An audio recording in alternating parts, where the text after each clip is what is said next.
knowing anything about jewelry would think that this is just orange coloring, but you know, it's really interesting to hear how you arrive at the final product, because so many of it looks, the textures are so unique. And how do you decide that this is the best texture for this, as opposed to this might be the best texture for the bracelet? How do you come up with, this is the direction to go, and I know it's a good one, and that's where I'm creating? Well, I have to admit that most of the credit goes to my aunt.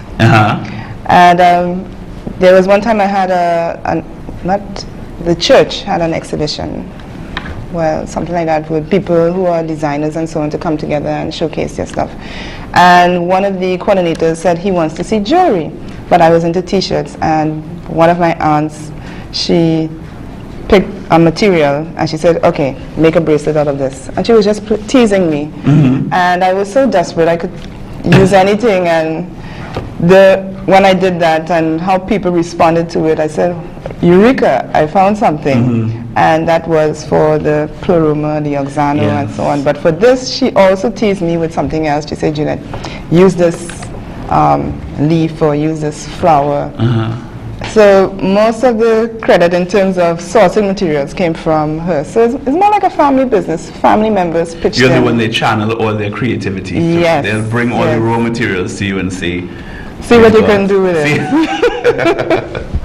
It's so interesting. And when you talk about your family being involved, how did they feel when you decided to start doing something like this? Because given that Trinidad and Tobago is so traditional in its approach to employment, you would think that this is something you do part-time and you have your full-time job that takes care of the real responsibilities.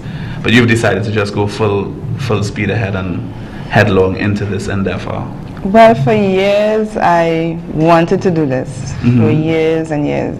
Ever since I was 12, I wanted to get into this type of business.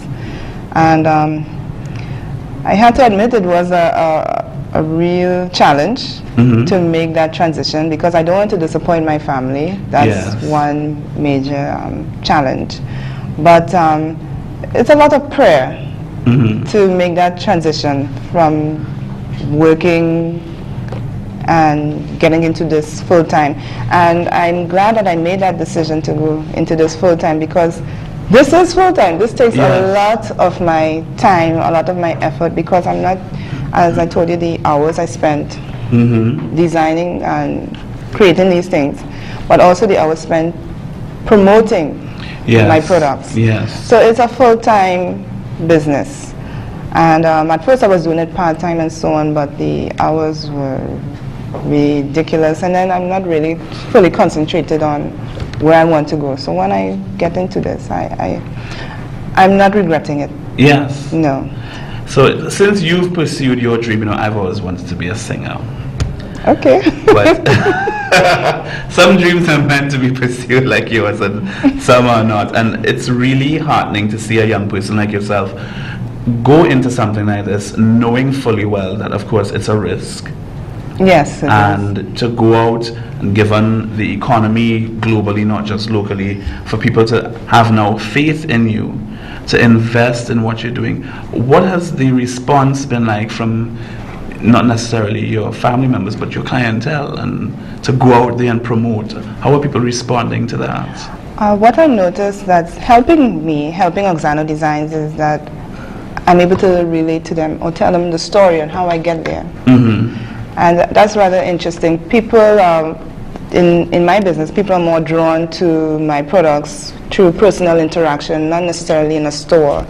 And like how I told you about the name of the pieces and so on, I'm able to express to them the name, the meaning, and they could identify with it in their own lives and so on. And sometimes they, an exchange of stories and so on. And they were amazed that I took the time to do all this, but they also took the opportunity to tell me what they want, because I also do custom.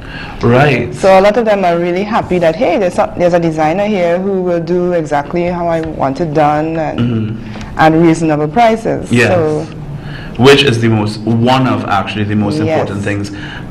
You're supposed to be able to price reasonably, but not sacrifice quality. No.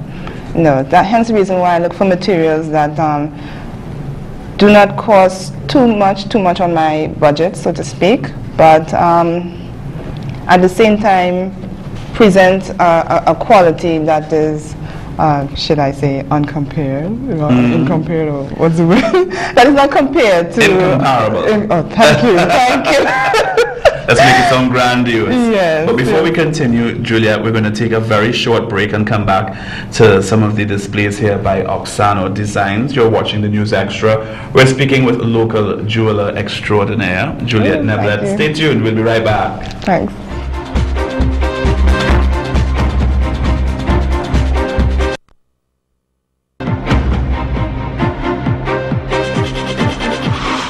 Welcome back to the WinTV News Extra. We're speaking this evening with Miss Juliet Neblett, the owner of AUXANO Designs. And AUXANO Designs is very unique in that every item is themed. Your inspiration comes from your creativity and your approach to the items. And we were talking about the quality of your items before and the fact that you do custom-made jewelry. Yes. What is that market like for you?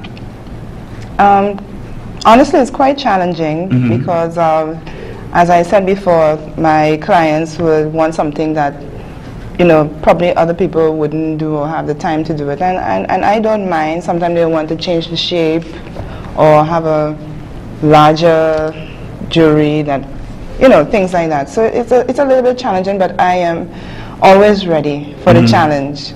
And perhaps it gives me... it pushes you as well. Yes, and give me more ideas to produce a new line. For example, the same, the black and white pieces here.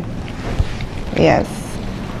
This is the band. You should hire me as a model to sort of, just walk around and... Be careful, I might really do that. Yes. And this is a choker, right? Oh, okay. I thought it was a hairband. So no, it's a choker and wristband. Are these stones or bone or shells? Shells. Broken shells and so on. So my clients would ask me to produce really unusual pieces for them, and all of a sudden I found a new line.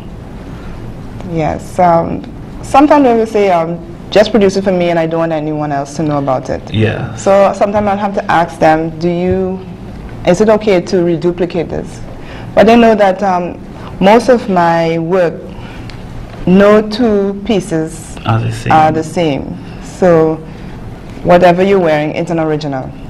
Whatever you're wearing is an original. Now, of course, for that sort of extra special attention, they are aware that they have to pay a little extra. Yes. I hope you're not selling yourself short in terms of your time, because it requires so much effort and diligence with regard to the detailing and the work that goes on with these pieces. Yes. I was told by another artist, the problem with people like us in our field, that we get so caught up with people being pleased with our work that we negate pricing them appropriately. That will help us survive. So, I know. So I'm your new manager from now on. And I will handle all pricing. I just want to be listed as a co-creator. So that... No, it happens a lot. Many local artists talk about that fact that when they're creating, the source and the eventual product is all they're really concerned about. And then when people say, well, what does it cost? They go, well, I have no idea. And they feel completely lost with regard to pricing their work appropriately. But we see it internationally that people that create unique pieces charge accordingly. And most people say, this is a one-of-a-kind piece. Yes. So that's what I'm paying for. Yes, I'm paying for the exclusivity of having an original at least. Yes. And that anything after is a copy. Yes, that's true. That's true. We're seeing a lot of lovely jewelry here for women, but where are the stuff for the guys? Well, I do beads, beaded chains for men and so on. To me, it's a little more difficult to please men. Really? I tend to think we're so easy, because usually a watch for most men is Yes. It's as accessorized as one gets. So when I looked at this, I thought that this had to be for a man because it's black and white and basic in design, but still very, very effective and strong in its appearance. Yes, yes. So I initially assumed that this was definitely for a man. Well,